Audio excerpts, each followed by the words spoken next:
नमस्कार. संघर्ष वृत्तवाहिनीमध्ये आपलं स्वागत. घेऊया ठाणे आणि आसपासच्या परिसरामधील घडणाऱ्या महत्त्वाच्या घडामोडींचा आढावा. गृहनिर्माण सोसायट्यांमध्ये सुरक्षा रक्षकाचं काम करणाऱ्या नेपाळी दुकलीला चरई येथील एकाच दिवशी 14 दुकानांचं शटर उचकटवून घरफोडी करण्याच्या गुन्ह्यात बेड्या ठोकल्या असून त्यांनी 9 गुन्ह्यांची कबुली दिली आहे. महंत कामी आणि विष्णू कामी अशी अटक केलेल्या नेपाळी सुरक्षा रक्षकांची नावं आहेत.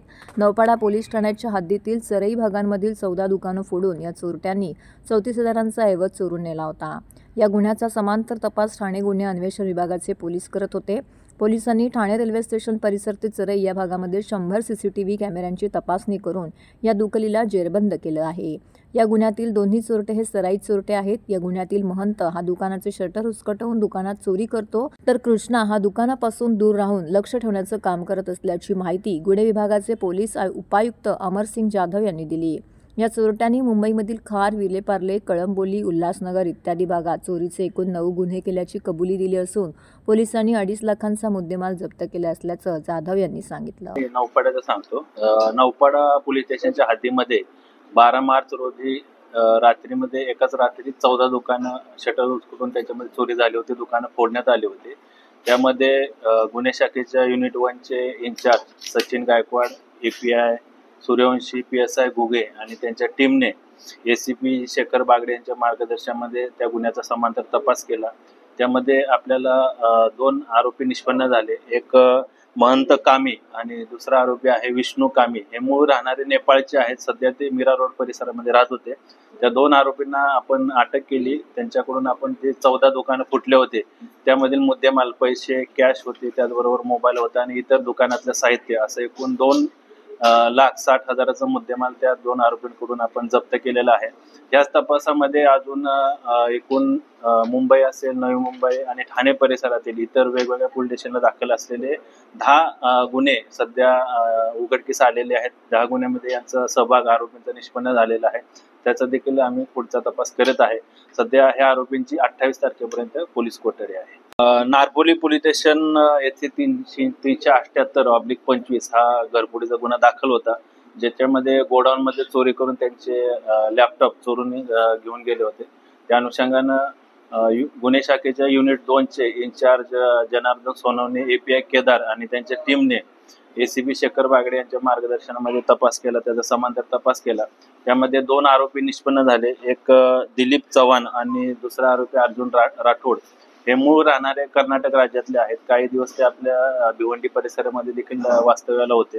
त्या 2 आरोपींना आपण अटक केली. त्यांच्याकडून एकूण 26 लॅपटॉप जप्त केलेले आहेत, ज्याची किंमत आहे 24,65,000 आणि याच्यामध्ये अजून देखील त्यांनी कुठल्या गोडाऊनमध्ये किंवा इतर ठिकाणी चोरी केली का घरफोडी केली का याचा देखील आम्ही तपास करत आहे. सध्या हे आरोपी न्यायालयीन कोठडीमध्ये आहेत. त्या आपल्याला तपासामध्ये एकूण 26 लॅपटॉप मुद्देमाल जप्त केलेला आहे किंवा मिळून आलेला आहे, ज्याची किंमत 24,65,000. अधिक आम्ही तपास करत आहे. सध्या त्यांच्याकडून रिकव्हरी केली, जप्ती केलेली आहे. ते कुणाला विकणार होते किंवा ते कोण रिसिव्ह करणार होतं त्याचा देखील अधिकचा तपास आम्ही करत आहे.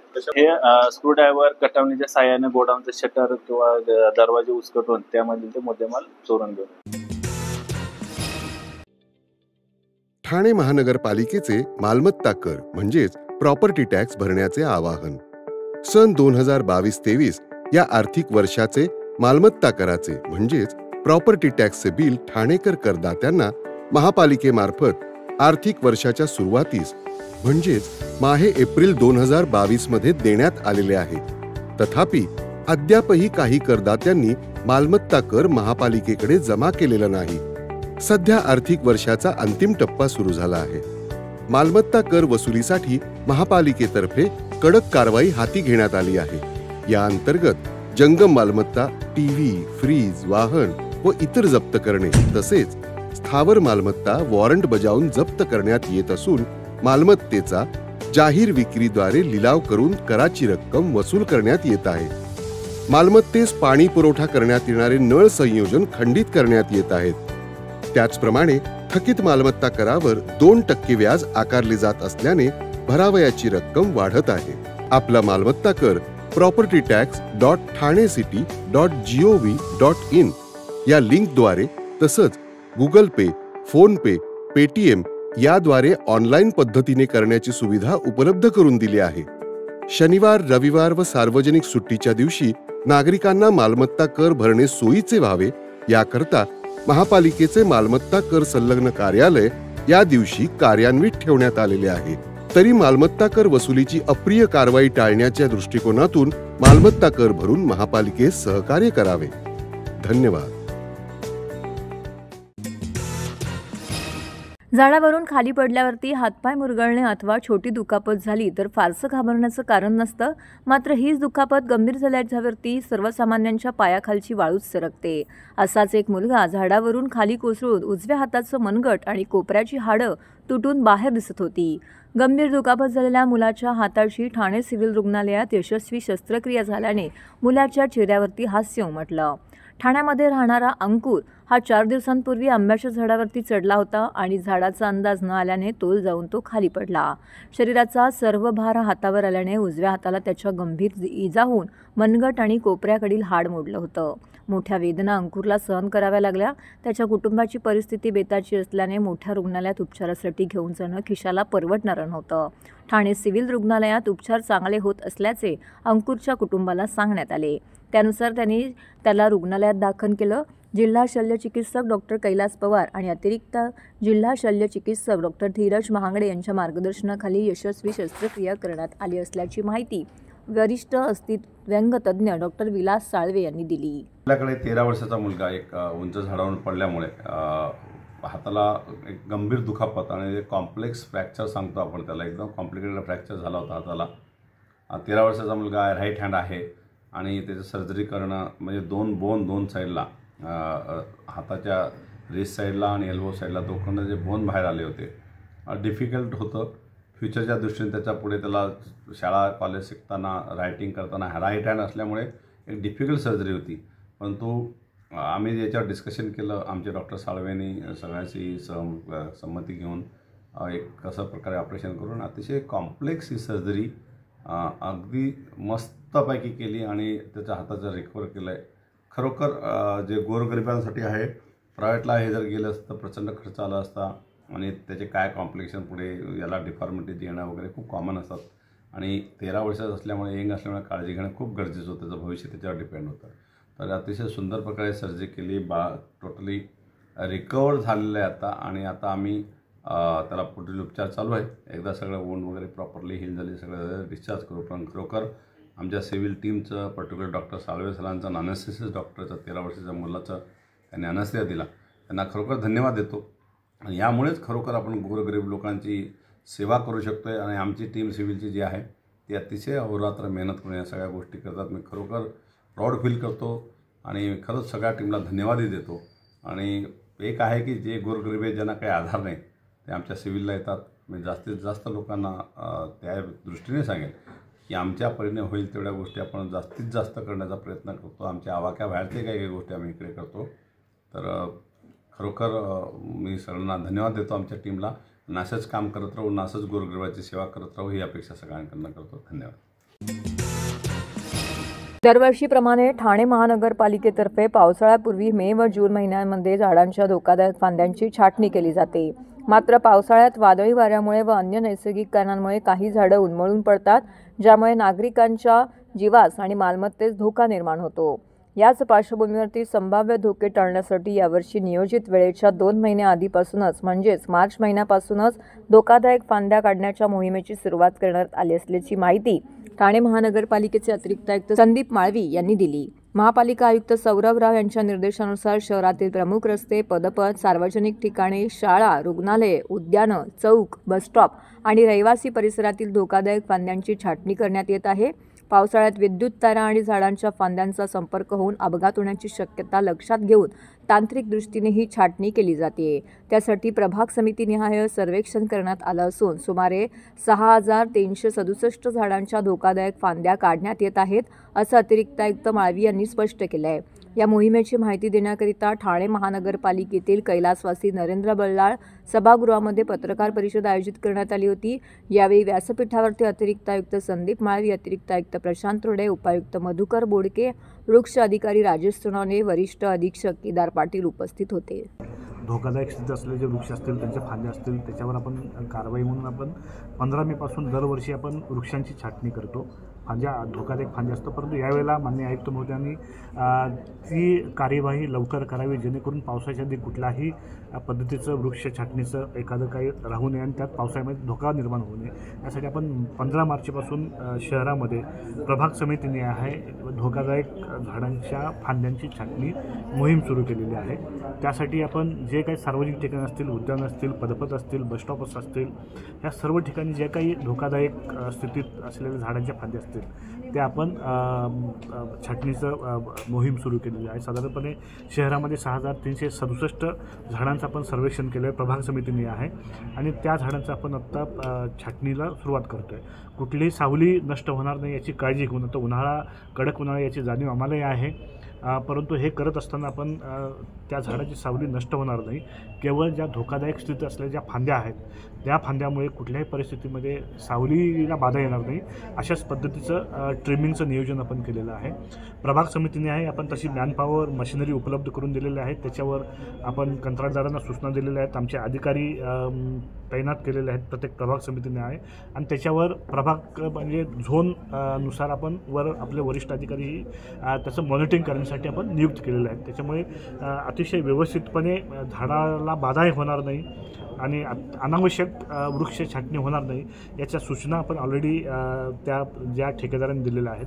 नियोजनबद्ध पद्धतीने आपण पावसाळ्याच्या पूर्वी जास्तीत जास्त धोकादायक ज्या फांद्या आहेत त्याचं छाटणी करणार आहोत, जेणेकरून पावसाळ्यामध्ये कुठलीही दुर्घटना होऊ नये. दरवर्षी असे झाडं उन्मळून पडण्याच्या घटना होतात, धोकादायक स्थितीतील फांद्या पडून लोक जखमी होण्याच्या घटना होतात, वाहनांचं नुकसान होतं, मालमत्तेचं नुकसान होतं. हे नुकसान टाळण्यासाठी जीवितहानी होऊ नये किंवा जीवितास धोका निर्माण होऊ नये, मालमत्तेचं नुकसान होऊ नये यासाठी आपण 2 महिने आधीच ही वृक्ष छाटणी मोहीम सुरू केलेली आहे. साधारणपणे मगाशी सांगितल्याप्रमाणे 7 लाखाच्या आसपास जास्त वृक्ष ठाण्यामध्ये आहेत. त्याच्यापैकी 6367 जे वृक्ष आहेत त्यांच्या धोकादायक फांद्या ज्या आपण छाटणार आहोत. सह्याद्री प्रतिष्ठानचे राष्ट्रीय कार्यकारिणी अध्यक्ष आमदार संजय केळकर यांच्या मार्गदर्शनाखाली व सह्याद्री प्रतिष्ठान ठाणे जिल्हा तर्फे ठाण्याच्या मध्यवर्ती कारागृहामध्ये ठाणे मुक्ती दिन मोठ्या उत्साहात साजरा करण्यात आला. यंदाचे हे 11वे वर्ष होते. या कार्यक्रमाला आमदार केळकर यांच्यासह आमदार निरंजन डावखरे, दुर्गरत्न श्रमिक गोजम गुंडे, इतिहासकार मकरंद जोशी, कारागृहाचे अधीक्षक राणी भोसले, उपाधीक्षक भोसले, ठाणे महानगरपालिकेचे परिवहन सदस्य विकास पाटील, सह्याद्री प्रतिष्ठानचे ठाणे जिल्हा अध्यक्ष महेश विनेरकर, आरिफ बडगुजर, संतोष साळुंखे उपस्थित होते. आमदार संजय केळकर यांनी या कार्यक्रमाबद्दल माहिती देऊन सह्याद्री प्रतिष्ठानचे संस्थापक दुर्गरत्न श्रमिक गोजम गुंडे यांच्याही कामाची माहिती दिली. छत्रपती शिवाजी महाराजांचा इतिहास जर जिवंत ठेवायचा असेल तर त्यांनी बांधलेल्या गडकिल्ल्यांचे आपण संरक्षण केलं पाहिजे, कायम राहतील असं बघितलं पाहिजे. माझ्या मार्गदर्शनाखाली 25 संघटनांची एकत्रित नुकतीच सांस्कृतिक मंत्री आशिष शेलार यांच्यासह बैठक झाली. त्यात गडकिल्ल्यांविषयी दुर्ग संवर्धनाबाबत चर्चा झाली. पण महत्त्वाचे 12 किल्ल्यांना जागतिक वारसा मिळावा याकरिता प्रयत्न सुरू करणार असल्याचं आमदार केळकर यांनी सांगितलं. सह्याद्री प्रतिष्ठान ही सर्वात मोठी संस्था असून त्यांचं काम दूरवर सुरू आहे. 30,000च्या वर प्रतिष्ठानचे सभासद आहेत. आमदार निरंजन डावखरे यांनी जो इतिहास विसरतो त्याचे भवितव्य निश्चित अंधारमय असतं असं सांगून शालेय विद्यार्थ्यांना अशा कार्यक्रमात आणून इतिहास सांगितला पाहिजे असं मत व्यक्त केलं. तर या कार्यक्रमाला आमदार केळकर यांच्यासह आमदार निरंजन डावखरे, कार्यक्रमात छत्रपती शिवाजी महाराज, बाजीराव पेशवे, चिमाजी अप्पा, बलकवडे, अंजूरकर, नाईक, ढमढेरे यांच्या तसबिरींना पुष्पहार घालून फुलं वाहण्यात आली. छत्रपती शिवाजी महाराज की जय, हर हर महादेवच्या घोषणाने वातावरण शिवमय झाले होते.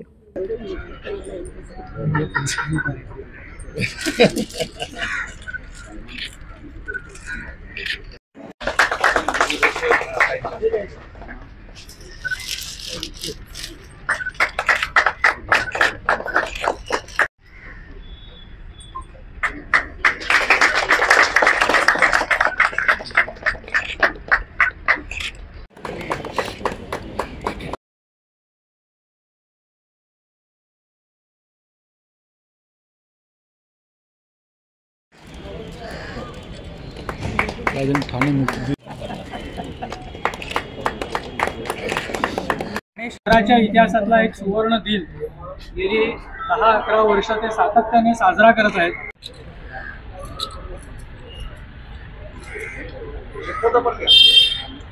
खरं म्हणजे प्रत्येक शहराचा इतिहास हा टिकवून ठेवला पाहिजे आणि त्याच्यामुळे ठाणे शहराचं एक आगळा वेगळा इतिहास आहे. हे सांस्कृतिक शहर आहे, हे ऐतिहासिक देखील या शहराला फार मोठी पार्श्वभूमी लाभलेली आहे. अनेक ऐतिहासिक घटना या शहरामध्ये घडलेल्या आहेत. ठाण्यामधल्या या येणाऱ्या पुढच्या पिढ्यांना, महाराष्ट्रातल्या पुढच्या या पिढीला हे सगळं ज्ञात असलं पाहिजे. त्याच्यातूनच शेवटी प्रेरणा घेतली जाते आणि त्याकरता या शहरामधल्या अनेक गोष्टीच्या बरोबर हा ठाणे मुक्ती दिन देखील अत्यंत महत्त्वाचा आहे की पोर्तुगालांच्या जोखडातून मराठ्यांनी हा किल्ला जो आहे तो मुक्त केला आणि अतिशय अन्याय आणि अत्याचार करणारे पोर्तुगीज त्यांना या ठिकाणी 27 मार्च 1737ला परास्त केलं. हा इतिहास शेवटी अत्यंत प्रेरणादायी आहे आणि त्यामुळे आम्ही जवळजवळ गेली 11 वर्ष हा ठाणे मुक्ती दिन साजरा करतो. केवळ मुक्तिदिन साजरा न करता हा इतिहास देखील या जेलच्या आतमध्ये देखील आम्ही त्याचं एक स्मारक निर्माण करतोय. म्युरल्सच्या माध्यमातून हे लोकांना खुलं होणारे पुढच्या काळामध्ये क्रांतिकारकांचा इतिहास या ठाण्याला आहे, या जेलला देखील आहे. आता हे जेल आहे, पूर्वी हा किल्ला होता आणि त्याकरता हा ठाणे मुक्ती दिन जो आहे अन्याय अत्याचारातून मुक्त केल्याचं हे प्रतीक आहे. या शहरामधला प्रत्येक कुटुंबातला एक माणूस यांनी ओलीस ठेवला होता. एवढं प्रचंड असं पोर्तुगीजांनी अन्याय जो केलेला होता तर त्याला कसं परास्त केलं, शौर्याचा पराक्रमाचा इतिहास आहे. आणि या मुक्तिदिनाच्या निमित्ताने मला खात्री आहे की हीच प्रेरणा जी आहे ती पुढच्या काळामध्ये निश्चितपणे उपयोगी पडणार आहे. छत्रपती शिवाजी महाराजांचा शौर्य आणि पराक्रमाचा इतिहास जसा आमचं सह्याद्री प्रतिष्ठान हे दुर्ग सेवा करून, आमचे दुर्गसेवक जे आहेत ते त्या ठिकाणी जाऊन निरनिराळ्या मोहिमा करून, कामं करून हा इतिहास जिवंत राहण्याकरता अहोरात्र मेहनत करतात, तसंच हे जे इतिहासाचे ज्या घटना आहेत त्या देखील जिवंत ठेवण्याचा हा एक आमचा प्रयत्न आहे. सध्या रमजानचा पवित्र महिना सुरू आहे. अशातच मुस्लिम बांधव या काळामध्ये रोजे करतात. सायंकाळच्या वेळी एकत्र येऊन या काळामध्ये विविध फळं आणि खाद्यपदार्थ खाल्ले जातात. याच पार्श्वभूमीवरती MK ग्रुप ऑफ कंपनीने दरवर्षीप्रमाणे यंदाही इफ्तार पार्टीचं आयोजन केलं होतं. MK ग्रुप ऑफ कंपनीच्या वतीने वागळे स्ट्रीट येथील इफ्तार पार्टीचं आयोजन केलं होतं. यंदाही वागळे परिसरातील हेवन हॉल येथे हा कार्यक्रम संपन्न झाला. सायंकाळच्या वेळी अनेक मान्यवरांनी येथे उपस्थिती दर्शवली. उपस्थित मान्यवरांचे आयोजक मुश्ताक खोकर यांनी स्वागत केलं. यावेळी आयोजक मुश्ताक खोकर, माजी महापौर अशोक वैती, माजी नगरसेवक एकनाथ भोईर, प्रकाश शिंदे, भूषण भोईर, माजी नगरसेविका मिनल संखे, पोलीस DCP अमरसिंह जाधव, वाहतूक पोलीस उपायुक्त पंकज सिरसाट, त्याचबरोबर अनेक मान्यवर मंडळी येथे उपस्थित होते. अनेक राजकीय सामाजिक क्षेत्रातील मान्यवरांनी येथे उपस्थित राहून त्यांना शुभेच्छा दिल्या. इफ्तार पार्टीत विविध समाज बांधव मोठ्या संख्येने सहभागी झालेले पाहायला मिळाले. यावेळी उपस्थित मान्यवरांनी एकतेचा संदेश देत समाजात सलोखा आणि बंधुभाव वृद्धिंगत करण्याचं आवाहन केलं. पोलीस अधिकाऱ्यांनी शहराच्या सुरक्षिततेसाठी नागरिकांच्या सहकार्याचे महत्त्व अधोरेखित केलं. सामाजिक सलोखा आणि सौहार्द वृद्धिंगत करणाऱ्या या उपक्रमाचे उपस्थित मान्यवरांनी कौतुक केलं. यावेळी उपस्थित मान्यवर MK ग्रुपचे सदस्य आणि मुस्लिम बांधवांनी उपस्थित राहून विविध खाद्यपदार्थाचा आनंद घेत इफ्तार पार्टी संपन्न झाली.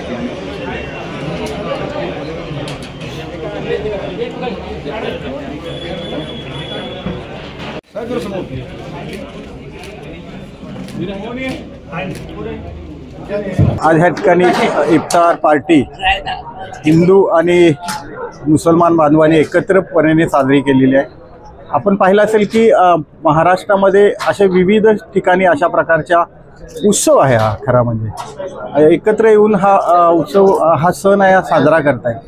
खऱ्या अर्थाने आपण पाहिलं असेल की धर्मवीर आनंद दिघे साहेबांनी देखील ह्या प्रत्येक मुस्लिम बांधवांच्या ह्या कार्यक्रमाला जात होते. तसेच आपले सन्माननीय मुख्यमंत्री, आपले मुख्यमंत्री एकनाथ शिंदे साहेब देखील ह्या सर्व कार्यक्रमाला जातात आणि तशाच प्रकारची परंपरा आम्ही देखील दिघे साहेबांनी सुरू ठेवलेली, त्या कुठेतरी आम्ही देखील त्याच्यामध्ये सामील होतो. मुश्ताक खोकर आणि त्यांचे सर्व सहकार्यांनी आज या ठिकाणी इफ्तार पार्टी केलेली आहे. रमजान महिना हा पवित्र महिना जसं आपल्या भोईर साहेबांनी सांगितलं, एक पवित्र महिना आहे, त्याच्यामध्ये चांगल्या प्रकारची कामं आपण करत असतो. मग ते प्रत्येक समाज बांधव आहेत, मुस्लिम समाज बांधव हे अशा प्रकारची काम करत असतात. पुन्हा एकदा सर्व समाज बांधवांना इफ्तार पार्टीच्या आजच्या दिनानिमित्त पुन्हा एकदा शुभेच्छा देतो. धन्यवाद. रमजानच्या पवित्र महिन्याच्या आणि ईदच्या सर्व मुस्लिम राष्ट्रप्रेमी मुस्लिम बांधवांना शुभेच्छा. या ठिकाणी MK ग्रुप्स मुस्ताक खोकर यांच्या वतीने आज या ठिकाणी रमजान महिन्यामध्ये दावत ठेवलेली होती, इफ्तार पार्टी, आणि त्यासाठी सर्व जमले, सर्वच आमचे सहकारी. अतिशय चांगल्या प्रकारे हा रमजान महिना मुस्लिमांच्या याच्यासाठी अतिशय पवित्र महिना असतो आणि त्यामुळे या पवित्र महिन्यात चांगली कामं करायची असतात. त्याचप्रमाणे हे सर्वच या ठिकाणी आमचे हिंदू, मुस्लिम, शीख, ईसाई सर्व लोक आम्ही एकत्र येऊन हे कार्यक्रम करत असतो. रमज़ान के पवित्र महीने में एक छोटा सा इफ्तार पार्टी का प्रोग्राम रखे थे, जिसमें भोईर साहब, दादा वैती साहब, शिंदे साहब और DCP, सब जोन के DCP सब जन आए. बहुत अच्छा लगा, छोटा प्रोग्राम हुआ. हम हिंदू मुस्लिम अपन सब एक करके एक अच्छा प्रोग्राम रखे. और अपने एरिया में जिधर अपने एकनाथ शिंदे साहब है, जो हमेशा मुस्लिम बांधवों के साथ में हमेशा खड़े रहते हैं.